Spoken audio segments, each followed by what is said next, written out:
And we have breaking news now out of Washington. Ohio Congressman Jim Jordan fell short of winning the speakership on his second vote, this time by an even bigger margin. Well, right now, House Republicans are taking a recess and heading into a conference meeting, according to 3 people familiar with their plans. NBC News Capitol Hill correspondent Ryan Nobles still at his post there. Ryan, you've been watching all of this unfold, and according to our reporting, most House members are still in the dark, really, about what an actual path forward looks like. What are you hearing from your sources? I mean, about where things ultimately could go from here?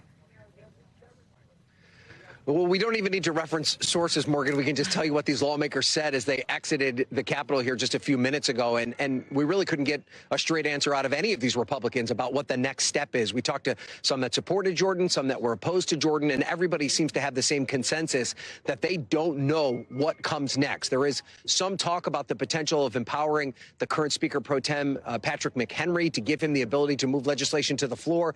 But even that doesn't have a lot of consensus. I talked to one hardline Republican, Bob Good. He was among the group that initially booted Kevin McCarthy. He told me he would not support empowering Patrick McHenry, and that he is committed to seeing Jim Jordan elected as the next speaker. So there is still a lot of dissension within the ranks of the Republican Party. That meeting that you talked about hasn't even started. They haven't even officially informed members that that's happening. So maybe that doesn't even happen. At this point, we are just in a state of waiting and watching to see what could potentially come next. You know, Ryan, Jordan said he felt confident heading into that first ballot yesterday.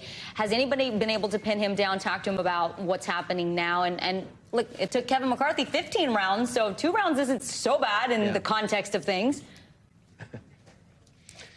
Yeah, I do think it's a little bit different situation, Vicky, and we saw Jim Jordan briefly exit the floor, and then he went immediately into a room to huddle with his, associates and members that are supporting him.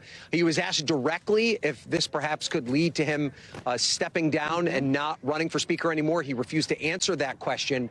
So that is telling, because you're right. He has been expressing confidence since he announced his run for speaker, and this was something different than that, is the best that we can analyze from that point. So I'm sure at this point he's huddling, trying to figure out what can be done. You know, he's made specific outreach to all these 20-some members who have voted against them. That outreach clearly hasn't worked yet. So there's no reason to think that there's some sort of magic bullet that could fix that at some point today. Thanks for watching. Stay updated about breaking news and top stories on the NBC News app, or follow us on social media.